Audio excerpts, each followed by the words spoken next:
Hello everyone, today we will present Chapter 8 and Chapter 9.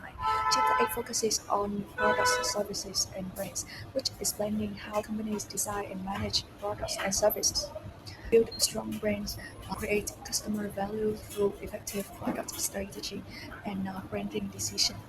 Chapter 9 focuses on developing new products and managing the product life cycle, showing how firms generate and develop new product ideas, manage the new product development process, adjust marketing strategies across different stages of the product's life cycle. The first, we will define products and describe the major classification of products and services. Product is anything that can be offered to a market for attention, acquisition, use, and consumption that might satisfy a want or need. Service is an activity, benefit, and satisfaction offered for sale that is essentially intangible and doesn't result in the ownership of anything. Products and services are becoming more commoditized. For example, an Apple iPhone, Toyota Camry, coffee mocha in Starbucks are products. A trip to Las Vegas, Instagram account, or advice from your family doctor are services. Next part is product and service classification. A consumer product is a product bought by final consumers for personal consumption. A convenience product, a consumer product that customer usually buy frequently and with minimal comparison and buying effort. Shopping product is a consumer product that the customer in the process of selecting or purchasing usually compares on attributes as quality, price, and style.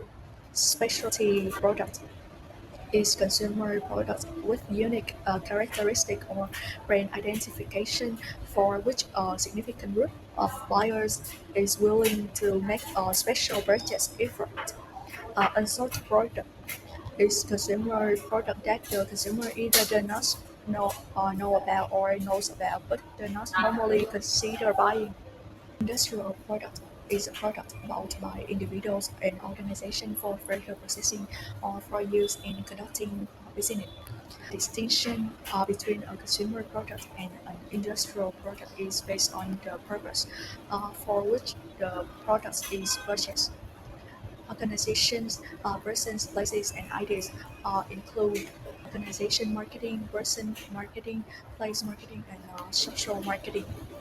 The last is levels of product and services. The most basic level is the core customer value. When designing products, marketers must define the core problem-solving benefits or services that consumers seek. Actual product. They need to develop products and service features, a design, quality level, a brand name, and packaging.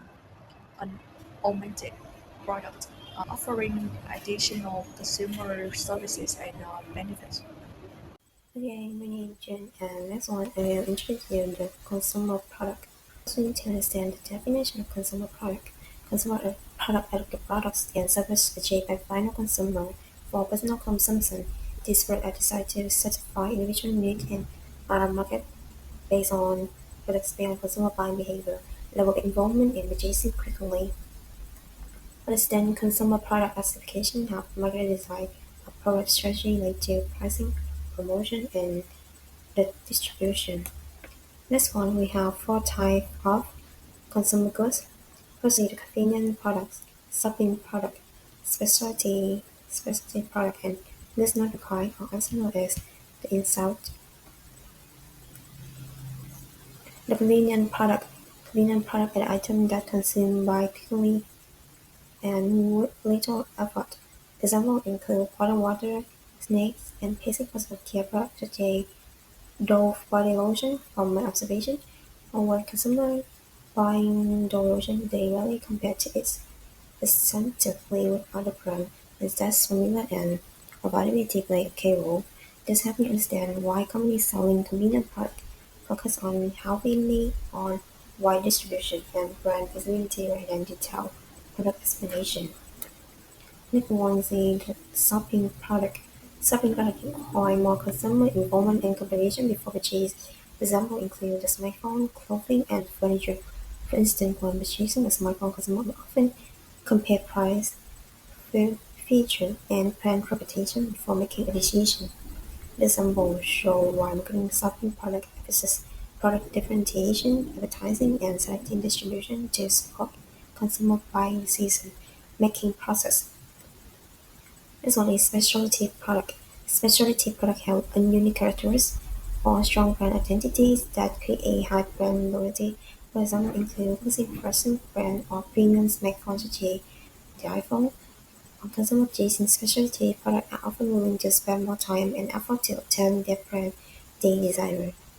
Reflecting on this, I realized that price is less important than brand image and perceived value, which explains why specialty products often use exclusive distribution and purchase pricing strategy. The last one is a product consumer is is a product that consumers do not actively seek out or think about purchasing. A common example of life insurance, many people only consider buying insurance when they persuade by sales representative or after perceiving a significant life event. So the market focus is business selling, education, and aggressive promotion. So the variation in real life inside the same product are defined by how consumers buy them. Some product category is equal to similar marketing strategy. Real example help me connect the theory to practical. Thank you. Learning Object 8.3 Characteristic of Services and Marketing Implication. Definition of services. Service is a form of products that consist of activities, benefits, or satisfactions offered for sale that are essentially intangible and do not result in the ownership or anything. For example, healthcare services, education, transportation, hotel accommodation, banking, streaming platforms. So, customers purchase experiences and value, not physical objects. Four key characteristics of services. Intangibility. Services cannot be seen, touched, tasted, or tried before purchase, making them difficult for customers to evaluate in advance, which means companies must provide tangible costs to signal quality, such as strong branding, physical environments, reviews, or guarantee. For example, Starbucks use store design, music, and brand reputation to make the coffee service experience more tangible. Inseparability. Services are produced and consumed at the same time, meaning the service provider is often part of the services itself, which mean employee behavior and customer interaction strongly affect services quality. For example, at Disney theme parks, cast members are an essential part of the guest experience.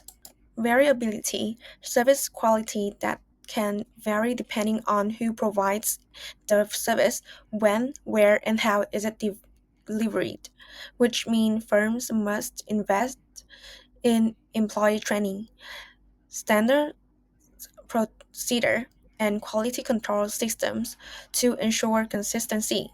For example, McDonald's use strict service standards and training programs to deliver consistent service worldwide. Perishability. Services cannot be stored, inventoried, or resold. Unused service capacity is lost forever, which means companies must manage demand and capacity effectively through pricing, reservations, and promotion. For example, airlines offer discount tickets during off-peak times to fill empty seats. Next is three types of product qualities. Search qualities, characteristics that customers can evaluate before purchase. Experience qualities, characteristics that can be evaluated only after use. Credence qualities, characteristics that are difficult to evaluate even after consumption. Lasting in this part is a diagram display the link in the service profit chain. My name is Phương An. Today I will talk about learning objective 8.2 focuses on the decisions companies make when managing their products and services. Today, companies no longer compete only on product features. Instead, they focus on building strong brands that deliver long-term customer value. Example like when customers buy an iPhone, they are not just buying a phone, they are buying innovation, design, and the Apple ecosystem. A branding basics: a brand is much more than a name or a logo. According to the branding formula, a brand is created by combining the product itself with brand identifier and brand meaning. Brand meaning is especially important because it shapes how customers feel and connect emotionally with the brand. Example: Vegemite is not just a food brick, it represents Australian childhood, nutrition, and national identity, which creates strong emotional attachment. Brand elements help customers recognize and remember a brand quickly. Strong and consistent brand elements allow a company to stand out in a crowded market. Example: McDonald's used its golden arches, red and yellow colors, and the slogan "I'm loving it" to create a fun and friendly brand image that appeals to families and children. Companies must manage not only individual products but also their overall product portfolio. Before product line and product mix decisions allow them to offer variety while maintaining brand consistency.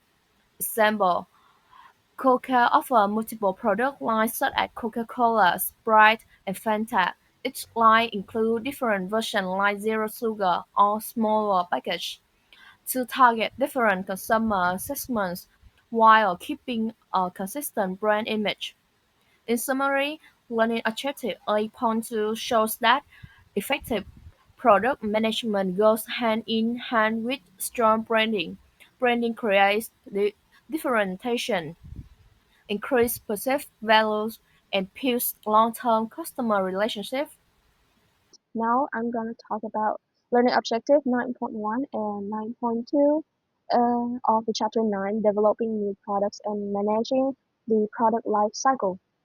So, to survive and grow, companies must continuously develop new products and manage them throughout their product life cycle. However, developing new products is risky and expensive, which also have many fails.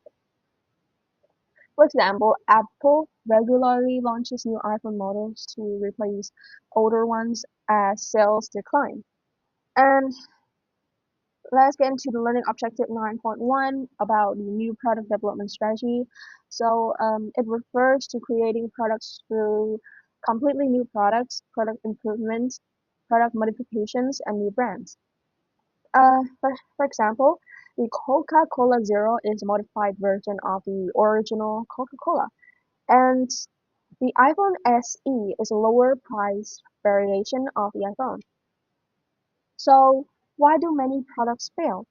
There are some main reasons for failure, such as overestimating market demand, poor product design, incorrect pricing, launching at the wrong time, and weak marketing support. For example, as you can all see, like a lot of like devices and mobile apps with good features fails because customers don't actually need it. And for an example for this is the device called Apple Newton. It is the first device to feature handwriting recognition. Uh, it was one of the earliest devices in the PDA, which means personal digital assistant categories. The first devices were shipped in 1993 and were considered technologically superior, and it was flopped due to a number of reasons, chief among them being the price factor. Newton's price was at $700, and the handwriting recognition system did not live up to the expectations. So the production was finally stopped in 1998. And next is the learning objective 9.2, which is a new product development process. So companies follow a systematic 8-step process to reduce risk and increase success. Here are the 8 steps: idea generation, idea screening, concept development, testing, marketing strategy development, business analysis, product development, test marketing, and commercialization. So first, we're going to talk about the first 2 steps, the idea generation. So ideas come from internal sources such as R&D employees and external sources such as customers, competitors, suppliers, and crowdsourcing. For example, Lego Ideas allows customers to submit and vote for new Lego sets. And for the idea screening, poor ideas are eliminated early using questions like, is it real? Can we win? Or is it worth doing? For example, a good idea is rejected because the company lacks resources. And next, we're going to talk about the step 3 and step 4. So for step 3, um, it turns ideas into a clear product concept and test them with target customers. Uh, Here we can see an example that is these are different concepts for an electric car, an electric family car, and an electric sporty car. And the marketing strategy development, it defines target market, set price, distribution, and promotion plans. Uh, and as we all know, that social medias nowadays are really well known, and a lot of young consumers uh, use social media to get the information from uh, like literally everything.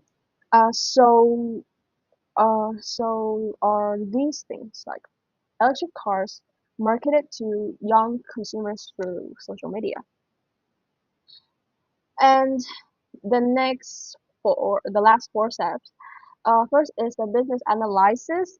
Um, it estimates sales, cost, and profits. For example, a product is canceled because profits are too low.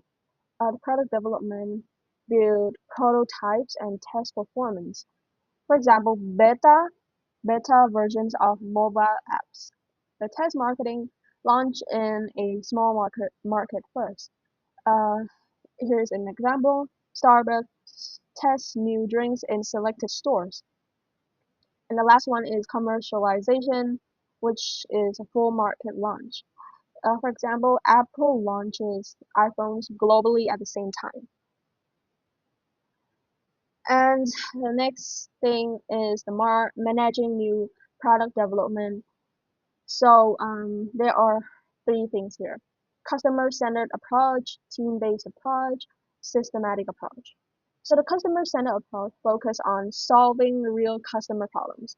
For example, Grab improves app features for convenience. The team-based approach has different departments work together. For example, engineers and marketers co-develop smartphones. And the last one is a systematic approach, which has clear processes and innovation systems. For example, companies use idea management software. And the last thing here is the conclusion. So successful new product development requires a structured process, strong customer focus, and cross-functional teamwork. And so companies that manage this well gain a strong competitive advantage. So now, I'd like to talk about the product life cycle, or PLC for short. Basically, the product life cycle shows how a product changes over time, from when it is first introduced to the market until it slowly disappears. So, at the beginning, we have the introduction stage. And at this stage, the product is new, so not many people know about it yet. Because of that, sales are usually low or profit are also very low or even negative. So companies spend a lot of money on promotion. They focus on explaining what the product is and why customers should try it. Distribution is still limited, and the price can be high or low, depending on the strategy. So, in short, main goals here is to create awareness or encourage trial. Next comes the growth stage. At this point, more customers start buying the product, so sales increase very quickly. Profit also rise, but at the same time, competitors begin to enter the market. Because of this, companies improve product quality, add new features, and sometimes introduce new versions. Promotion now focuses more on building brand preference, not just awareness. Overall, the goal of this stage is to increase market share and build a strong brand. After that, the product enters the maturity stage. Here, sales reach their highest point, then start to slow down. Competition becomes very intense, and profit begin to decrease. So, to deal with this, companies may look for new customers or new users for the product. They can also change the product design, feature, or even adjust the price and promotion.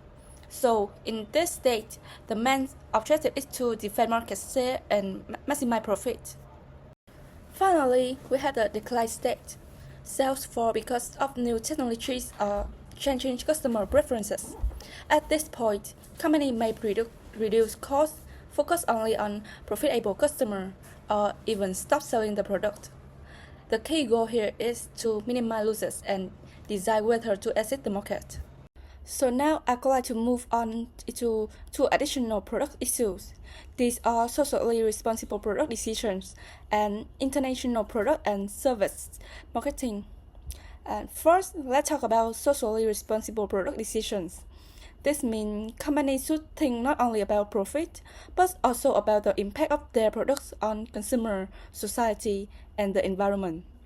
For example, products should be safe to use and not harmful to customers. Companies are also encouraged to use eco-friendly material, reduce weight, and be honest in their marketing methods. A good example is Tide, which promotes cold water washing and plant-based detergent to save energy. Because of that, socially responsible products can help build trust and a positive brand image in the long term. Next, we have international product and services marketing. When companies sell products in different countries, they face many challenges. For instance, customer preferences, culture, and law can be very different from one country to another. Language and packaging can also cause problems if they are not suitable for local market. To solve this, some companies use standardization, which means selling the same product worldwide. Others choose adaptation, where they change the product to fit local needs. In many cases, firms use a combination of both approaches.